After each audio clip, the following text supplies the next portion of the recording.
Olá, meus amigos e amigas ligados no canal AgroPlus, obrigado pela sua companhia. Começa mais uma edição do programa que debate o agronegócio de segunda a sexta-feira aqui na tela do seu canal AgroPlus. O programa só está começando a partir de agora, 1 hora inteirinha de debate sobre o agro, tá? Tem muita informação para a gente trazer, tem entrevista, enfim. Vamos lá aos destaques do programa de hoje para não ficar enrolando demais, não. Olha, moratória da soja suspensa e as signatárias podem ter de pagar uma multa bilionária. Essa foi uma decisão do CAD, o Conselho Administrativo de Defesa Econômica, que atendeu uma medida cautelar que a gente já havia comentado por aqui, da CNA, a Confederação Nacional da Agropecuária, né? A ProSoja Mato Grosso, a Câmara e o Senado.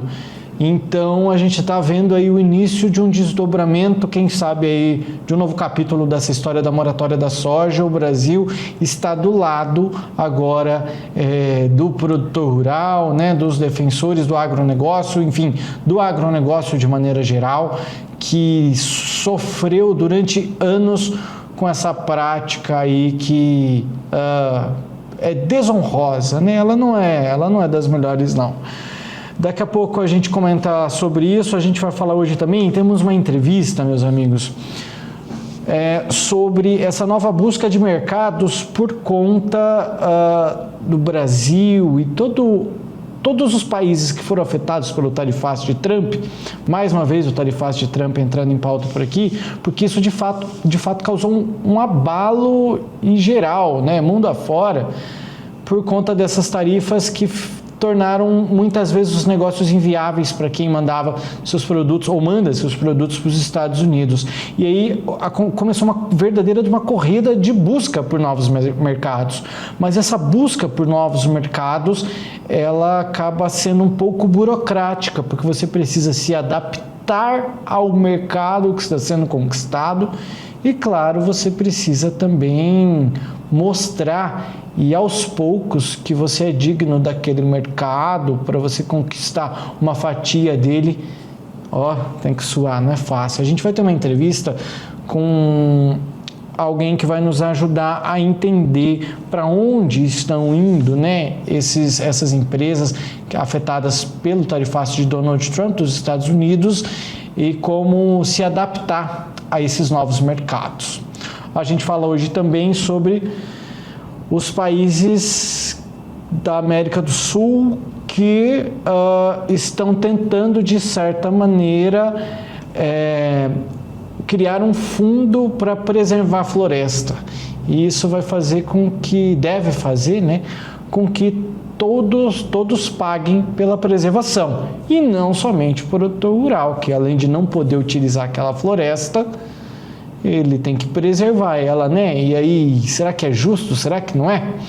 Para conversar comigo sobre estes assuntos de hoje, minha querida Daiane Kernev, especialista em agronegócio, está comigo hoje, formando uma dupla de dois, Daiane. Vamos cantar, olha, tem dias que a gente dá match nas roupas, hoje estamos aí em tons claros.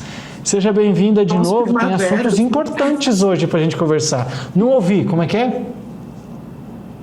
Tons da primavera, né? Diz que esse amarelo agora está em alta. Ih, não sabia, mas estou na moda.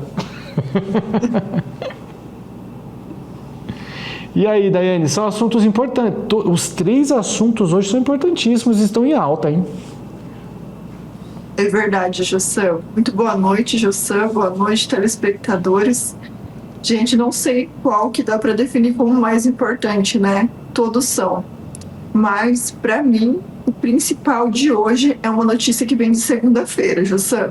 Notícia sobre a moratória da soja. Então, vamos debater esse assunto. Inclusive, a nossa primeira pauta de hoje, o primeiro assunto a ser debatido é a suspensão imediata da moratória da soja. Estou curioso para ouvir sua opinião, Daiane. Vou chamar os nossos amigos telespectadores. Vamos debater o agronegócio, meus amigos.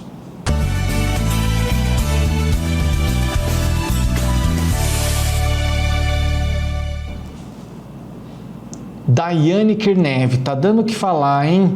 Para as pessoas que não são da porteira para dentro, né? Talvez vale até relembrar o que seja essa moratória da soja, que é um acordo entre empresas signatárias para não comprar commodities, né, produtos que são produzidos em áreas desmatadas lá depois de 2008, mesmo estando regulamentados pelo Código Florestal Brasileiro.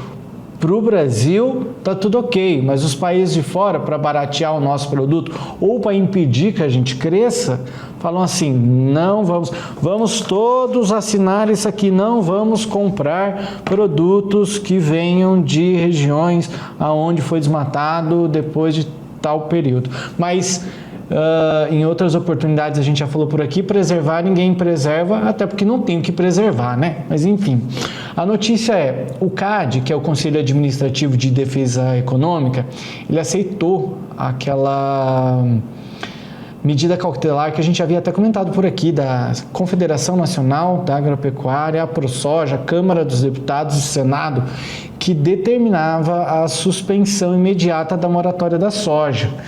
Esse processo, né, apesar de apresentar argumentos distintos, todos alegaram que a moratória da soja seria uma prática ilícita e deveria ser condenada. E o pedido é esse, inclusive, né, de acabar então com isso, essa suspensão, e ainda cobrar uma multa que, se de fato acontecer, será bilionária, minha amiga.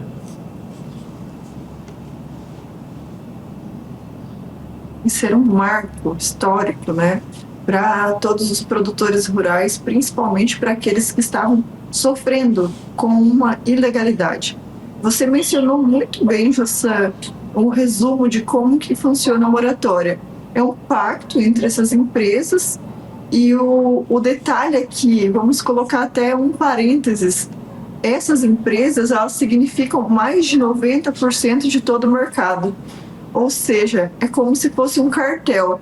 As empresas se reúnem e fazem uma decisão entre elas de não adquirir determinados produtos.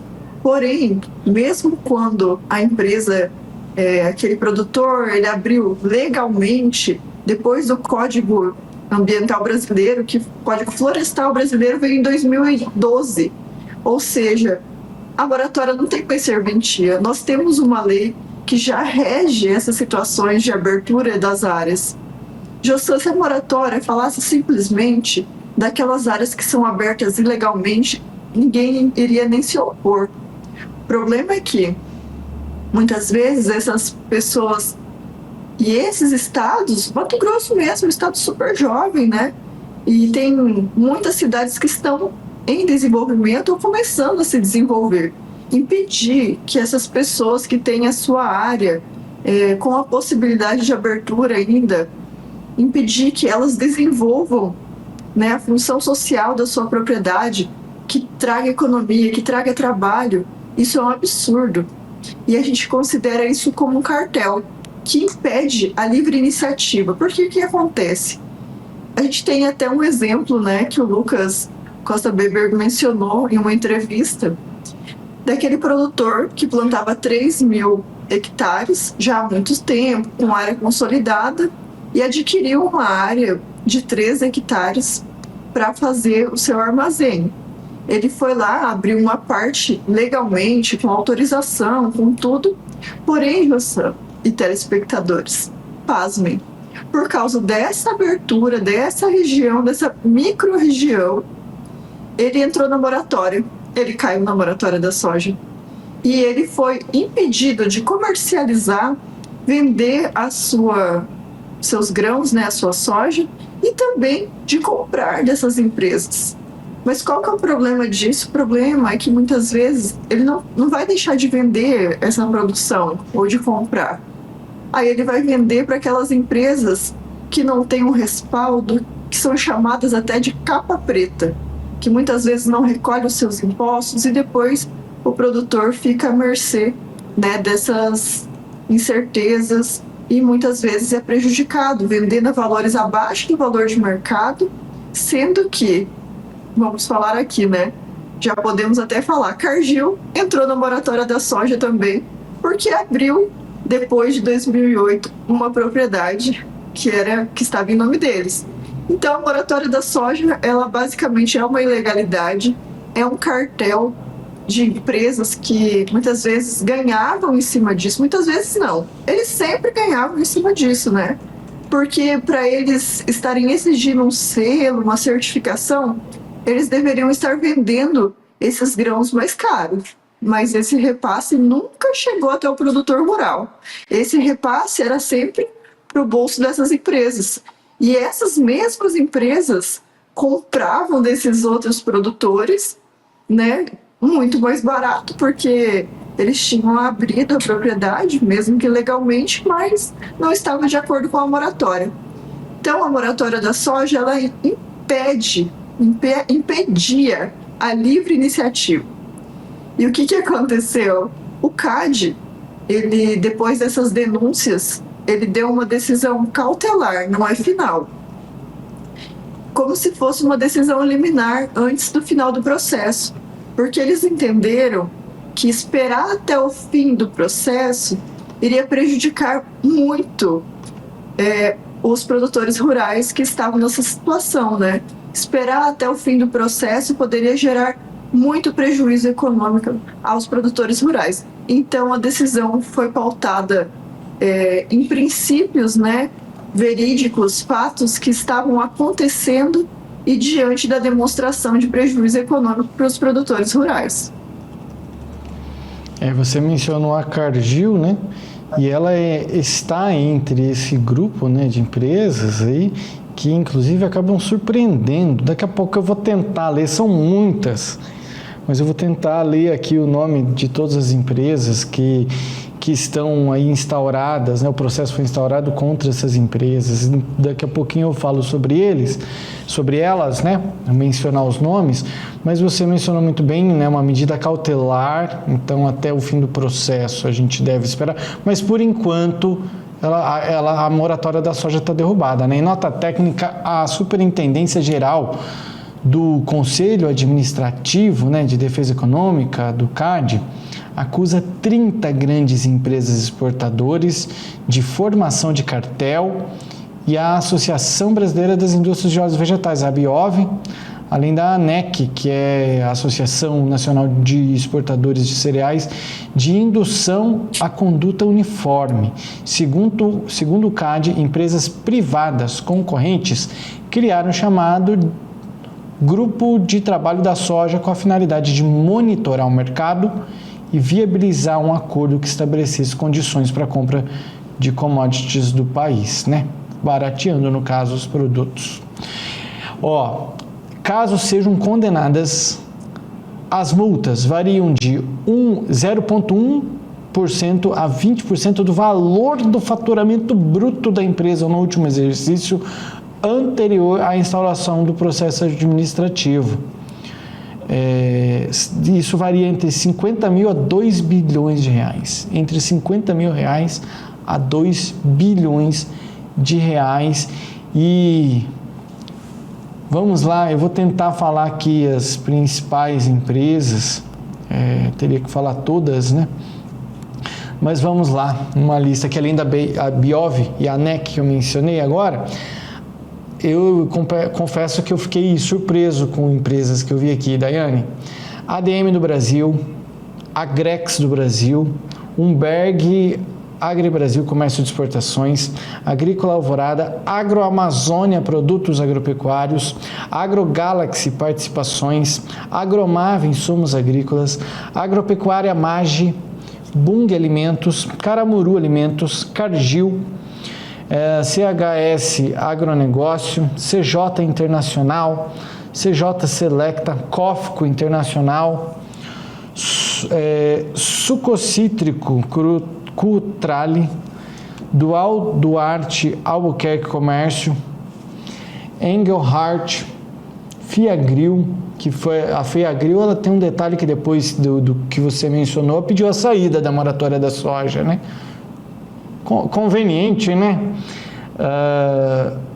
Tem Copa também, tem a Louis, não vou saber falar, Louis Defru, é isso? Company? Louis Dreyfus, Jô. Louis Dreyfus. É bem difícil. Louis Dreyfus. Tem Nova Mutum.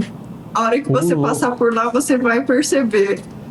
Meu Deus. Lavoro, Nova Agri, Nutrad, Olan Agrícola, Sinova Inovações Agrícolas, Cipal Indústria e Comércio, Três Tentos Agroindustrial, Usimate Destilaria, Viterra Agriculture Brasil. Ou seja, é o que você falou, 90% do mercado. Jussan, e quando a gente fala em 90% do mercado, é do mercado nacional. Porque se a gente for ver, por exemplo, a título de município, aqui as indústrias que você falou compreendem todas as empresas que estão situadas no nosso município, todas. Aqui a gente tem Pung, aqui a gente tem ADM, aqui a gente tem Cargill, aqui a gente tem Fiagril, aqui a gente tem Agrofértil. Então, assim, o que sobra para o produtor munícipe aqui para vender na nossa cidade? Minha nossa. O que sobra? Então, assim, seria mais de 100%. 100% das compradoras municipais aqui da cidade fazem parte da moratória. E, assim, o que a gente tem que deixar claro para o telespectador é que essas empresas signatárias, elas não são coitadinhas. Elas estavam se beneficiando e elas tiveram inúmeras oportunidades de sair. Entre elas, a gente teve muitas manifestações de vereadores municipais, foram feitas coletas de assinatura, teve vídeo com o Mauro Mendes, teve súplica praticamente dos produtores pedindo para que eles parassem com a moratória da soja, porque ela estava sendo muito prejudicial, né, aos produtores. A ProSoja ficou tentando com a Biov, com outras empresas que são grandes responsáveis por esse pacto, né? A Biov e a Mage, eles são as cabeças ali, né, desse pacto. E também esse fundo de trabalho da soja que a gente falou, né, Jussan, eles também são um dos principais ali movimentadores dessa relação da moratória da soja. Então, a gente pensa, assim, quando a gente analisa por partes, né, Jussan? 90% parece que ainda sobra 10%, mas não sobra 10%. A gente falou agora do nosso município, é 100% e mais algumas empresas também, né? Até as que não tem aqui no município também fazem parte. Então, você impede o produtor rural de fazer a comercialização da produção dele. Ele tem que ter custos para levar até outra empresa, ou ele tem que arrumar um corretor frio. E esses corretores, muitas vezes, eles vendem para essas próprias empresas. Vocês já viram falar da lavagem verde, né? Que é como se fosse esquentar a soja? É basicamente isso que acontece muitas vezes, né? Eles vendem para terceiros, que acabam vendendo para essas empresas, que acabam exportando tudo do mesmo jeito. Afinal de contas, a soja não tem um chip, né? Não inventaram ainda um chip, então não dá para saber de onde ela veio.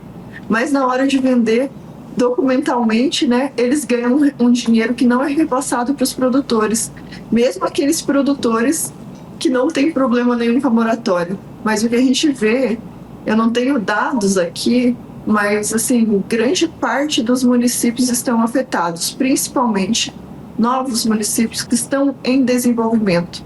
Então, que boa notícia hoje falar que essa decisão do CAD veio suspender essa atuação da moratória.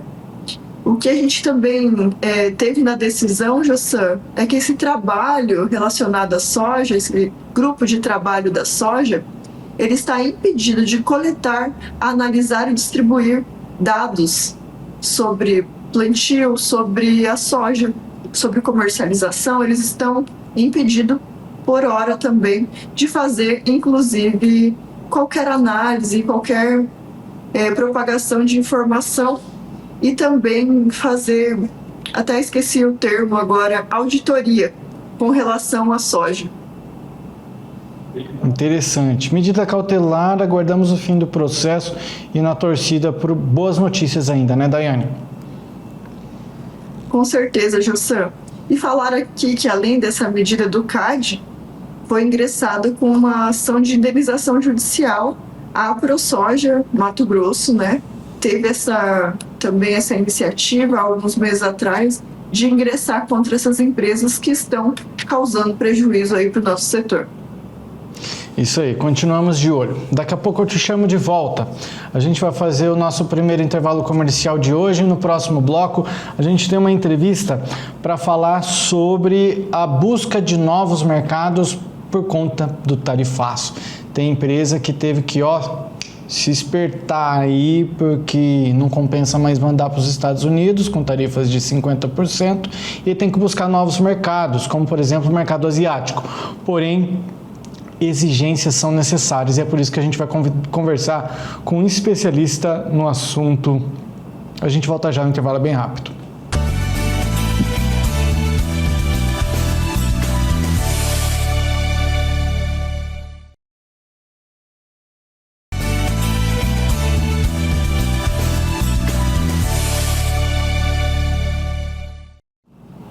O Agrodebate dessa terça-feira, dia 19 de agosto, está de volta. Continuamos nossos debates por aqui, nossas conversas. Lembrando que você pode participar conosco pelo WhatsApp, né? Manda aí sua mensagem, sua sugestão de pauta. Converse conosco. É o momento de nós interagirmos.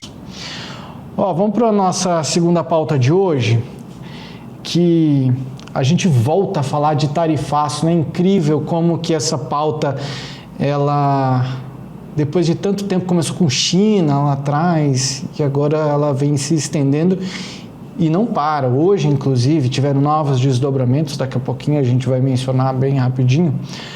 Mas o que é que aconteceu com muita gente depois desse anúncio de tarifas anunciadas pelo governo americano, né, Donald Trump? Para muitas empresas tornou-se inviável o mercado americano. Então, como a gente já conversou outras oportunidades por aqui, a busca por novos mercados, ela se tornou necessária. Isso porque, como se tornou inviável para alguns setores, outros, infelizmente, devem continuar com esses mercados, mas com pagamento de 50%, né, de taxas, mas a gente precisa de uma adaptação de mercado. Porque para chegar num mercado que você ainda não possui, você precisa cumprir as exigências. Imagina só o Brasil com todas as suas exigências sanitárias, que podemos dizer, aí, uma das melhores do mundo. Você aceitar uma carne de fora e você não saber como é que funciona o abatedouro, como é que funciona o processo, né, de fabricação de determinado produto. Então, essa exigência de outros países, ela acontece. E aí, empresas, elas buscam novos mercados e essa exigência, ela se torna parte desse processo. Ela se torna aí uma parte da burocracia desse processo todo de conquista de um mercado novo. E aí a gente ficou de olho aqui, numa matéria que foi divulgada no site AgroLink, que o Gabriel Del Bello, que é fundador e CEO da Gold Traduções, que é uma empresa que faz traduções juramentadas e que auxilia, faz até o trabalho de assessoria para essas empresas que estão buscando mercados exteriores. Ele, numa fala dele, mencionou que países do Sudeste Asiático, África e América Latina surgem como alternativas promissoras, mas tem regras específicas que precisam ser seguidas, né? Daiane Kirnev volta aqui comigo, Daiane, porque a gente já conversou, né, várias vezes por aqui, que esse é um processo. A gente mencionou outras vezes como que é difícil conquistar um mercado novo, e hoje a gente vai falar especificamente disso, né? Exatamente, Jossam. Saber um pouco mais sobre o comércio exterior é muito relevante para cada produtor, para cada empresário, né? Para que ele possa também buscar alternativas, né, de uma economia mais rentável e vantajosa. Ou até mesmo aqueles que já possuem agora, num cenário de tarifaço, qual seria a alternativa para ele, né, Jossam? E saber que no meio do caminho existem algumas lições a serem aprendidas para se chegar lá, né? É isso aí. Então vamos já chamar o Gabriel, agradecendo, né, por ele ter aceitado o nosso convite, Gabriel Del Bello, que é fundador e CEO aí da Gold Traduções. Gabriel, primeiramente, muito obrigado por ter aceitado o nosso convite. Seja muito bem-vindo. Queridos, obrigado pelo convite, agradeço pela oportunidade de debatermos um assunto tão importante na nossa indústria, principalmente agora, nesses momentos tão desafiadores. Gabriel, eu já vou começar fazendo uma introdução, porque a sua empresa, quando a gente fala, né, Gold Traduções, a gente pensa que ela trabalha especificamente com tradução, mas não é bem isso, né? Você presta uma assessoria nesse trabalho de adaptação de um mercado. Como é que eu vou sair daqui, eu vou fornecer um produto lá para os Emirados Árabes, um produto, uma carne, mas eles têm algumas especificações que a gente deve seguir para a gente conseguir entrar dentro daquele mercado. E aí vocês têm muita experiência como uma das maiores, ou a maior, né, empresa de tradução juramentada do Brasil. Vocês acabaram constatando que Sudeste Asiático, África e América Latina são alternativas promissoras, que têm regras específicas, que é o que a gente tem falado, que precisam ser seguidas de maneira rigorosa. O que é que você tem notado aí, depois desse tarifaço de Trump, porque virou-se uma grande corrida, né, contra o tempo das empresas para evitar prejuízo? O que vocês têm notado aí? Para onde que o mercado tem ido?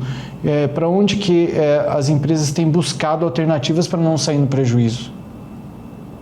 Exatamente, Jussan. Por mais que o nosso nome fale Gold Traduções, nós trabalhamos com um foco transversal, uma consultoria mesmo.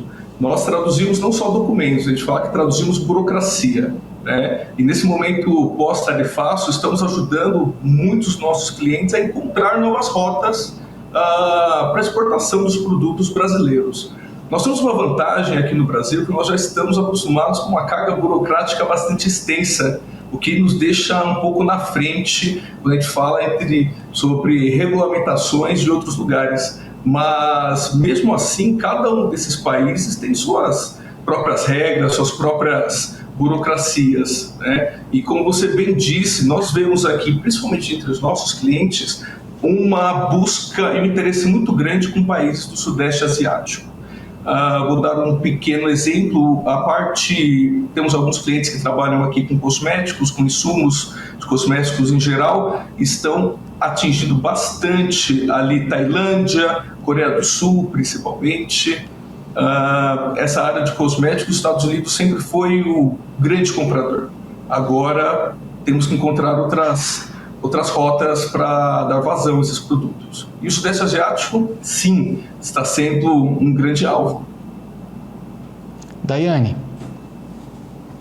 Gabriel, você menciona que essas empresas brasileiras, elas estão buscando novos mercados, né, após essa taxação.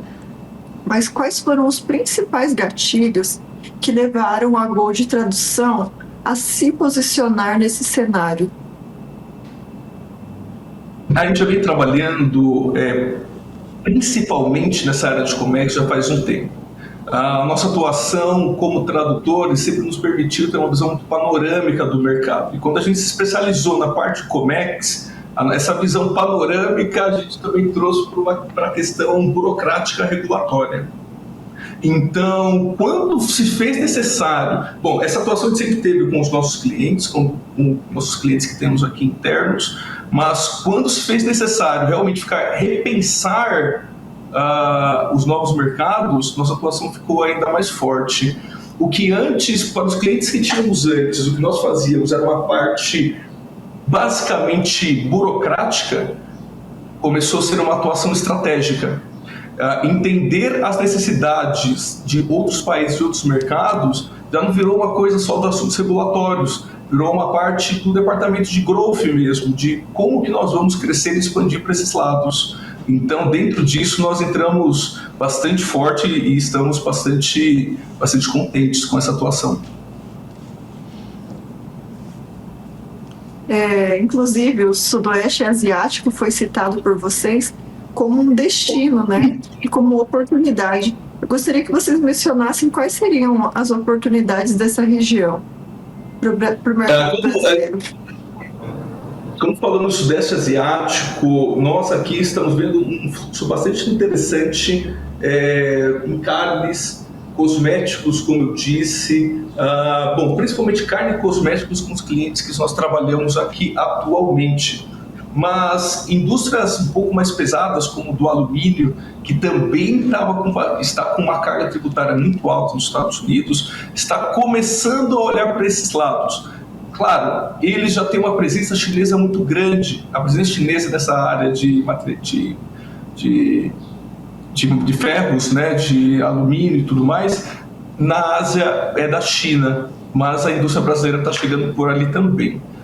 Eu comentei também sobre a África, claro, em menor proporção, mas também está sendo estudada por nossos clientes. Mas respondendo direto à sua pergunta, o Sudeste Asiático está vendo bastante carne e insumos de cosméticos, porque tanto a carne quanto os insumos de cosméticos brasileiros são bem queridos e requeridos fora do país. Eu queria aproveitar esse gancho da carne para perguntar para você se as empresas, né, que vocês têm conhecimento, elas estão de fato optando por fazerem essas mudanças técnicas dentro das suas fábricas, dentro das suas, enfim, no seu processo, né, de fabricação dos produtos para atingir esses mercados, já que para muitos os Estados Unidos se tornou inviável. Para a indústria da carne, esse é um processo bastante complicado e trabalhoso. Quando a gente fala sobre começar a exportar, por exemplo, para a Indonésia, não só temos as questões sanitárias deles, mas como um país muçulmano tem toda a regulamentação halal. E não só a Indonésia é um exemplo, mas todos esses países árabes, Catar, Emirados Árabes, precisam ter as regulamentações halal. E essa parte halal não é só uma documentação, isso inclui mudanças estruturais ali na planta, na linha de produção, do corte e, claro, da supervisão técnica ali de todo o processo. Então, sim, envolve uma transformação profunda dentro da operação dessas empresas. Claro, nós estamos ali na linha de frente da parte documental, mas também conhecemos e atuamos bastante dando apoio à parte técnica do back-office, digamos, ali da parte da operação da linha de produção e das plantas. Até porque é um conhecimento que nem todo mundo tem e nós sabemos que é difícil às vezes encontrar esses profissionais. E muitas das vezes não está preparado. Na entrevista que você deu para o AgroLink, exato, né? A antecipação, você menciona que estar antecipado, mas nesse caso foi todo mundo pego de surpresa, então deixou o mercado muito abalado. Exatamente, já que a gente sempre brinca daquele ditado que é trocar o pneu com o carro andando, e foi exatamente assim que tem sido os últimos meses aqui no país. Muitas das empresas que nós trabalhamos já tinham o planejamento de expansão, de exportação no seu norte, no seu horizonte, mas todo mundo teve que adiantar tudo. Se boa parte do pessoal já pensava em introduzir isso ao longo desse ano, o ano que vem, teve que adiantar para esse mês. E tem todas as dificuldades que isso traz. Teve que antecipar para ontem. Daiane? Exatamente, diante desse cenário, né, que a gente vê que não é simples você trocar um mercado por outros, né? O mercado consumidor muitas vezes é exigente, né? E você falou sobre isso, sobre essa adaptação documental e exigências, muitas vezes até das produções. Mas o que eu queria te perguntar é qual que é a maior dificuldade das empresas exportadoras hoje para regulamentar de acordo com o mercado consumidor de exportação? Isso é uma ótima questão, Daiane. O que eu normalmente falo nas minhas entrevistas, nos meus comentários, é que a parte mais fácil é achar o buyer, é achar o comprador. Depois disso que começa o real caminho. A maior dificuldade é sim a parte documental e regulatória. Claro, quando falamos de empresas grandes, empresas maiores, que já tem ali uma governança documental ali já introduzida e estruturada, é de certa forma até mais fácil. Mas não é a grande realidade dos exportadores brasileiros. Quando falamos de exportadores brasileiros aí de médio ou até pequeno porte, que no caso dos Estados Unidos já estavam acostumados há muito tempo com as mesmas regulamentações, os mesmos documentos, tudo muda. Tudo muda. E a grande maioria desse pessoal, dessas empresas, não tem um departamento interno que cuide disso. Claro, tem ali o seu despachante aduaneiro, a sua consultoria de comércio exterior, que vai dar sim esse grande apoio, mas é tudo muito novo. Então, a maior dificuldade, principalmente do pequeno e do médio exportador brasileiro, é a parte regulatória, é a parte documental. Claro, depois que a gente encontra o buyer, o comprador, ficamos muito felizes, mas até sair daqui, despachar no porto e chegar lá no destino, ainda tem um caminho bastante longo, tanto para sair quanto para entrar lá. O Gabriel, fiquei curioso também, porque você menciona, né, o mercado asiático a gente já sabe que tem muita gente para lá, então ele acaba sendo a galinha dos ovos de ouro de muita gente está com os olhos voltados para lá, China, enfim, são mercados potenciais muito grandes. E você mencionou na América Latina também, eu fiquei curioso, e África, né? Então eu queria, assim, não sei se você consegue dar detalhes, para onde que essas empresas estão indo dentro desses continentes, aqui no nosso sul-americano, América Latina de maneira geral, né? E na África, quais são os países mais especificamente que estão sendo procurados aí? Isso depende muito, quando falando, como você bem disse, a Ásia tem um mercado consumidor gigante, mas a característica da exportação para a Ásia e para a América Latina é muito diferente.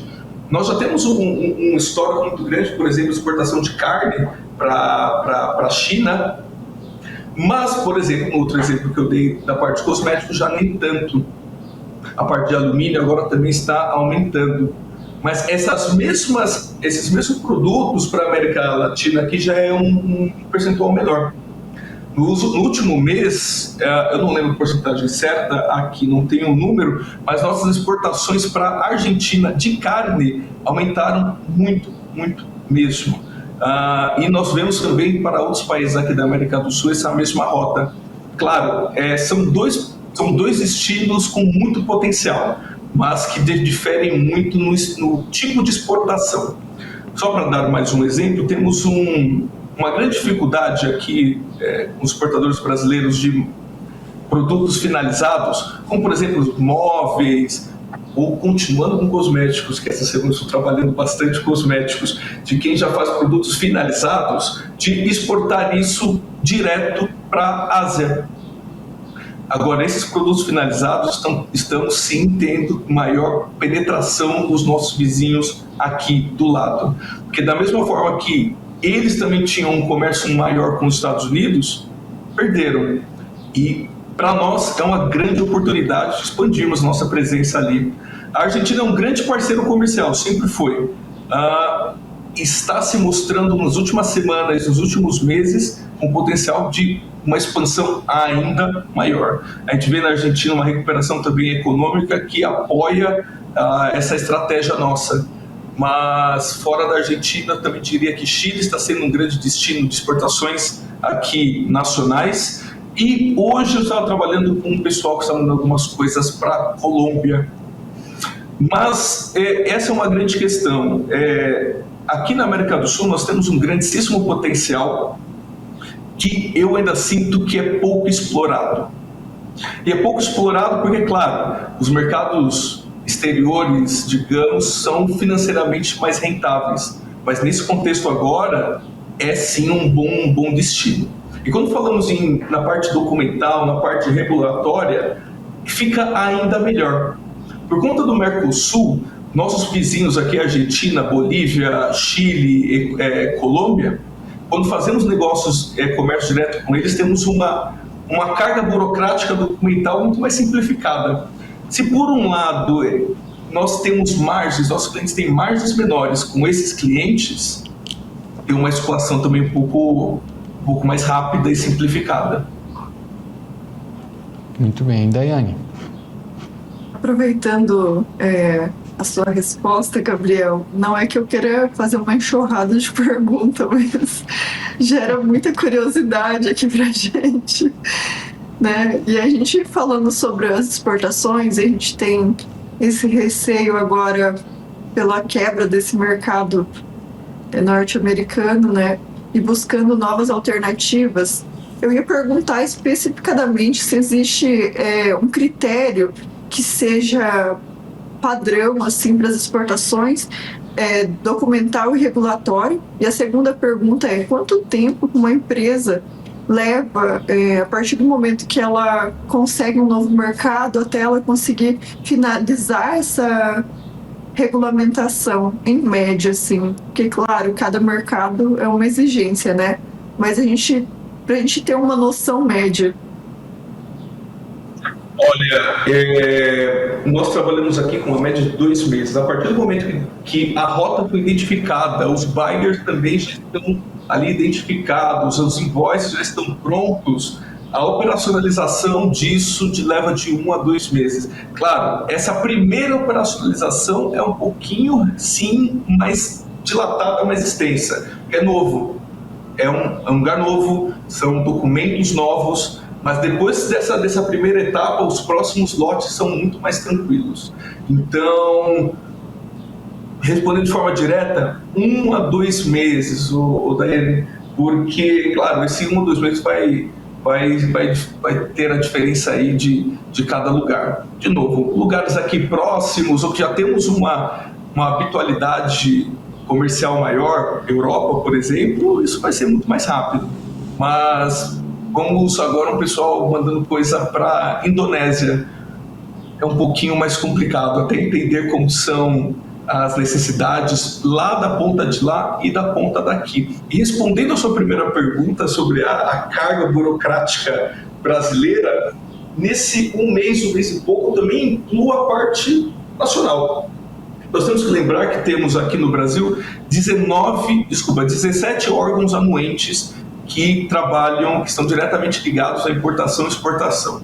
Nisso a gente tem a Anvisa, Ministério da Agricultura, IBAMA, etc, etc. Então, esse produto finalizado o insumo, primeiro então, temos que passar por toda a regulamentação aqui interna para ele circular e depois fazermos a documentação para ele sair e chegar no local de destino. E para além dessa parte documental e tudo mais, vou dar um exemplo com produtos já finalizados. Vou dar um exemplo de um cliente nosso aqui que trabalha com materiais escolares, uma grande indústria de materiais de escritório escolares, que eles estão mandando coisa para a Ásia. Para além, não tem tanta parte regulatória como a Anvisa e tudo mais, porque não tem consumo humano, mas também tem uma parte burocrática. A parte deles ali que mais está demorando é a parte dos rótulos e embalagens. Esses rótulos e embalagens estavam todos prontos aqui, tanto para o nosso mercado quanto para o mercado aqui da América do Sul. E agora que nós vamos colocar esses produtos para estar na Coreia do Sul? Como que funciona? Quais são as regulamentações, embalagens por lá? E eu não digo nem pela produção das embalagens aqui. Normalmente as embalagens já são produzidas por lá por serem mais baratas. Mas todo o layout e toda a configuração já deve sair pronta daqui.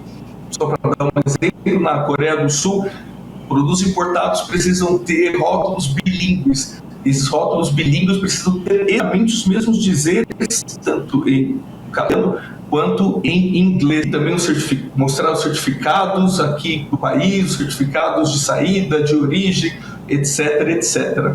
Então, sim, de 1 a 2 meses aí para passar pela burocracia brasileira, a burocracia estrangeira e operacionalizar isso dentro da cadeia de operação. Quanta coisa, né? A embalagem eu não tinha pensado. A Daiane está segurando. Daiane, eu vou passar para você já, mas só bem rapidinho, só para, assim, a resposta eu acho que ela é óbvia, mas é só para eu ouvir da boca do Gabriel. Você mencionou que muita gente busca o comércio exterior porque paga melhor. Mas nos últimos dias não dá para negar que o tarifaço é a razão porque muitas pessoas estão buscando o mercado externo, outros mercados. Com certeza. O fator motivador dessa movimentação do mercado atual é, sem dúvida, o tarifaço. Mas uma coisa muito interessante, queridos, que a gente vem notando nas últimas semanas é um grande interesse de pequenos e médios produtores aqui do Brasil, pequenas e médias indústrias, com interesse de iniciar um processo de exportação, até importação, dependendo aí da área. O que quer dizer isso, né? Como eu estava dizendo, indústrias maiores, empresas maiores têm uma governança documental e uma estrutura muito mais robusta para aguentar essas novas estratégias. Só que empresas pequenas e empresas médias, não. E tem aquilo, a gente viu um grande aumento na procura desses pequenos e médios, que nós sentimos que o clima de negócios do Brasil, por mais que tenha sido impactado pelo tarifaço, está sendo aquele clima bem brasileiro mesmo, de enquanto tem gente vendendo, enquanto tem gente correndo, tem gente vendendo lenço, né? Então, o pessoal se movimentando, realmente entendendo que pode ser uma oportunidade dentro da crise. E nós estamos dando um apoio transversal para essas indústrias. Tá certo, é assim que tem que ser. Daiane, nos encaminhando para finalizar. Então, eu vou fazer um link aqui com a entrevista da AgriLink. Lá, Gabriel, você mencionou na antecipação das exigências, né, dos países de destino. Que medidas práticas que essas empresas devem adotar para conseguir alcançar o novo mercado? Dani, eu sempre bato na tecla que a primeira coisa necessária em todo o processo e de estratégia de expansão é ter uma estrutura de governança documental já dentro da empresa. Quando nós pensamos em expansão, a gente pensa que é vender mais em outro lugar. Não, expandir é fazer melhor em outro lugar, não é só vender em outro lugar, né? Então, como eu estava dizendo, encontrar o comprador é só a ponta do iceberg.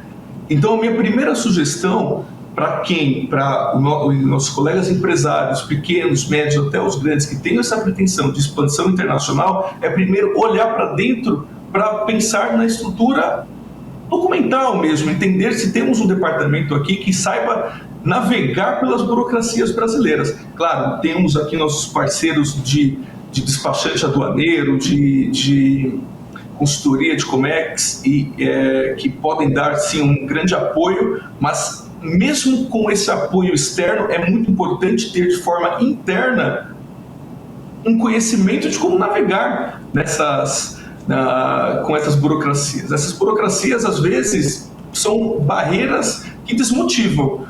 E deve ser muito pelo contrário. Quando você tem esse conhecimento, quando você tem mais segurança de navegar por elas, você também está mais seguro de enfrentar novos desafios, de encontrar novos mercados, né? Então, sendo direto, uma estrutura interna pensada em burocracia. E essa é uma sugestão que eu dou, não só na parte de comércio exterior, mas tratando de Brasil, é necessário ter esse conhecimento sempre. Boas dicas, né, Daiane, para quem está planejando aí ou quer, né, expandir fronteira, aí ou mudar seu cliente aí, né, talvez ir para fora. Gabriel, vamos falar se aquele telespectador aí que ficou interessado, tem uma possibilidade de negócio, como que eles podem entrar em contato com vocês aí para tirar umas dúvidas sobre negócios? Pode contactar a gente direto pelo nosso site, que é goldtraduções.com.br. Lá pode falar com a minha equipe diretamente, ali com um especialista, para entender as necessidades da sua empresa, que pode ser, claro, desde uma coisa bem direta de tradução de documentos, de um rótulo, ou realmente uma consultoria. O que nós oferecemos é isso, uma atuação transversal. Nós estamos também no LinkedIn. No LinkedIn compartilhamos várias informações muito úteis, além de nossa newsletter falando principalmente dessa questão regulatória, tanto do Brasil quanto de alguns países aqui que temos relações. E reforço que nesse período agora de pós-tarifaço, contar com uma empresa, um parceiro que dê suporte é fundamental. É mais do que uma parte burocrática, mas sim já uma parte estratégica. Eu tô de olho aqui, eu tô no Instagram da Gold Traduções, gold.traduções, e aí tem até um link aqui que clica, tem o WhatsApp, tem o site, então tá bem fácil quem quiser falar com vocês aí, tirar dúvidas, talvez aí uma assessoria, quem sabe, né? A gente tá vendo aí empresas que estão nos assistindo daqui a pouco conquistando mercados no exterior. Obrigado pela sua participação e pelos esclarecimentos por aqui, Gabriel Del Bello, CEO da Gold Traduções. Queridos, foi um prazer conversar com vocês e espero voltar em breve. Agradeço. Esperamos tê-lo, né, Daiane, mais uma vez por aqui. Eu agradeço muito, foi uma aula para quem gosta dessa relação comercial, né? Em ver que as empresas têm aí um desafio novo e, como você falou, utilizar novas estratégias. Exato. Valeu, Gabriel. Até uma próxima. Um abraço. Queridos, até mais. Tchau, tchau. Obrigado. Valeu. Daiane, daqui a pouco eu te chamo de volta. A gente vai fazer um breve intervalo comercial e no próximo bloco a gente vai falar, olha só, dos países amazônicos que devem defender aí durante a COP30 lá no final do ano um fundo para preservar florestas. Eu quero ouvir a opinião da Daiane, ela vai estar muito bem preparada para falar sobre isso, porque nada melhor do que todos pagarem pela preservação de florestas e não somente o produtor rural. Qual que é a tua opinião aí? O intervalo é rápido, segura que a gente volta já.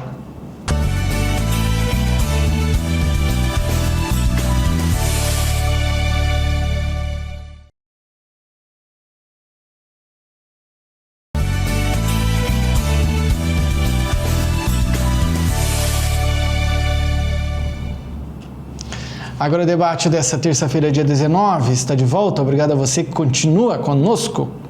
Temos uns minutos aí para finalizar, inclusive vou até tentar acelerar por aqui, viu? Nossa última pauta de hoje, nosso último assunto de hoje, são os países amazônicos que devem defender um fundo para preservar florestas. Isso é uma notícia que inclusive está no site da Agência Brasil, e que diz que, impulsionados pela Colômbia e pelo Brasil, os países da Organização do Tratado de Cooperação Amazônica devem assinar, nessa próxima sexta-feira, agora dia 22, uma declaração conjunta de apoio a esse Fundo Florestas Tropicais para Sempre, e que será lançado lá na Conferência das Nações Unidas sobre Mudanças Climáticas, a COP30, em Belém, no final do ano. Eu vou convidar a Daiane Kernev, especialista em agronegócio, minha amiga. Daiane, esse assunto ele é muito interessante. A gente não vai ter muito tempo, a gente tem mais 5 minutinhos aí para conversar, mas eu estou curioso para ouvir o seu ponto de vista, porque eu não sei se vem crítica só por aí, mas eu vejo como uma boa alternativa e um alívio para o produtor rural. Resta saber se o resto do mundo vai aceitar esse fundo, que é um mecanismo para financiar para financiar e preservar os biomas florestais, né? Presente em cerca de 70 países e que são cruciais para a regulação do regime. Eu confesso que eu nunca tinha pensado dessa maneira, mas que a gente sempre falou que não era justo o produtor pagar por preservar a floresta, isso também não é nenhuma novidade no nosso debate por aqui. Jussan, assim, eu não sei nem por onde começar a falar, mas eu vou começar falando que esse fundo não vai ser para o produtor. Bom se fosse, né? Mas de jeito nenhum que ele vai ser para o produtor rural.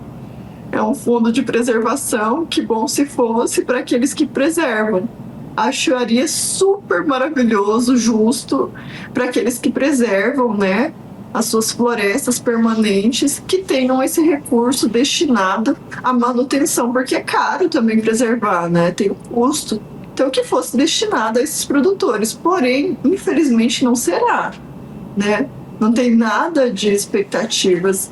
Esse fundo, ele basicamente acredito que seja destinado de alguma forma, a preservação, talvez para implementar mais equipamentos de segurança, para evitar queimadas, para evitar, né, quando começa a aquecer ali aquela região, para ter um sinal de alerta, algum tipo de dispositivo.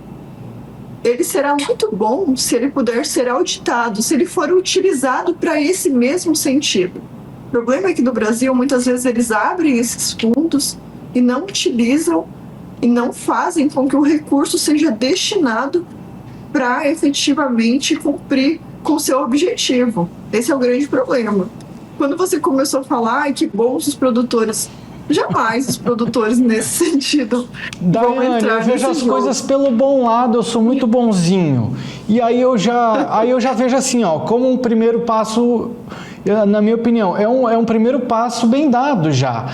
Porque mesmo que comece assim, eu também entendo que você não pode chegar cobrando dos países valores exorbitantes, mas é um primeiro começo que já representa. E depois aí vai dos nossos parlamentares ralar e falar assim, ei, agora o que está sendo investido aqui tem que voltar como abono ou como é que fala? Abono ali de tributos para o produtor, enfim, de certa maneira de voltar, mas eu vejo como um bom começo, eu estou vendo como uma boa notícia. Essa Tô muito notícia, bonzinho? no sentido, tá muito bonzinho, Wilson. Você tá parecendo aquelas crianças inocentes que acreditam. Se me der um doce, eu estou entrando no carro. É isso mesmo.